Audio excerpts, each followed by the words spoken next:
12 ივლისს ადგილობრივი თვითმმართველობის არჩევნების მეორე ტური გაიმართება. არასამთავრობო ორგანიზაციები საუბრობენ იმაზე, რომ პირველ ტურთან შედარებით წინა საარჩევნო პერიოდი ნაკლებად აქტიურია.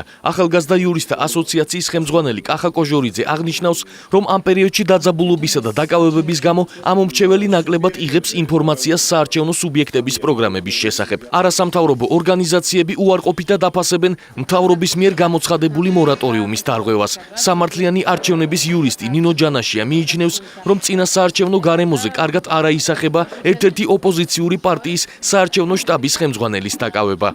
მეორე ტურის წინარე პერიოდი არის შედარებით დაძაბული პერიოდი და რაც ცუდი არის ის, რომ ამომრჩეველს უჭირს დამატებითი ინფორმაცია მიიღოს თითოეული პოლიტიკური პარტიის კანდიდატის საარჩევნო პროგრამასთან დაკავშირებით. მთელი საზოგადოების და მედიის ყურადღება ერთვება სისხლის სამართლის საქმის განხილვის დეტალებზე, დაძაბული ფონის შეფასებაზე და ამ დროს ზარალდება ამომრჩეველი, იმიტომ რომ ის დამატებით ინფორმაციას კანდიდატებისგან შედარებით ნაკლებს, ან ვერ ღებულობს მათი საარჩევნო პროგრამების შესახებ და დაკავება და ინციდენტის ზრდის დაძაბულობას, რაც არ არის სასურველი ცხადია. განსაკუთრებული აქტიურობით არ გამოირჩევა წინა საარჩევნო პერიოდი. კანდიდატები უფრო ნაკლებად აქტიურობენ, ვიდრე აქტიურობდნენ პირველი ტურის წინა საარჩევნო პერიოდში, ესე ვთქვათ, და შესაბამისად დარღვევების განსაკუთრებული რაოდენობით, სადაც საარჩევნო კამპანია მიმდინარეობს, ან უნდა მიმდინარეობდეს,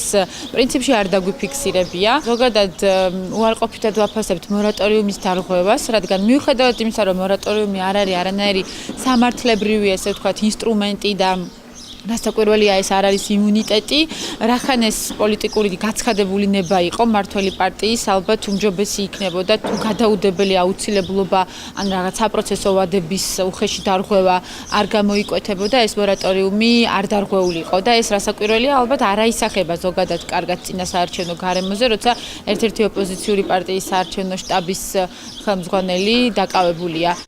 ქართულ ოცნებაში კვლავ ნაციონალური მოძრაობის მმართველობის 9 წელს იხსენებენ და აცხადებენ, რომ გაყალბებებისა და დევნის ნაცვლად ახლა დემოკრატიული არჩევნები ტარდება და ყველასათვის თანაბარი პირობებია. რაც შეეხება მორატორიუმის დარღვევას, ეკა ბესელია მიიჩნევს, რომ გიგი უგულავას დაკავებით მორატორიუმი არ დარღვეულა. ნაციონალური მოძრაობა კი პოლიტიკურ დევნაზე საუბრობს. არჩევნების გაყალბება ხდებოდა, დემოკრატიული არჩევნები ტარდება, ტერორი იყო და დევნა აბსოლუტური უკანონობა და თავაშებულობა ოპონენტების მიმართ. ჩვენ გვაქვს მორატორიუმი და გვაქვს აბსოლუტურად თანაბარი პირობები კანდიდატებისთვის. მორატორიუმი ეხება კანდიდატებს, საარჩევნო სუბიექტებს და არა კანდიდატების მხარდამჭერებს.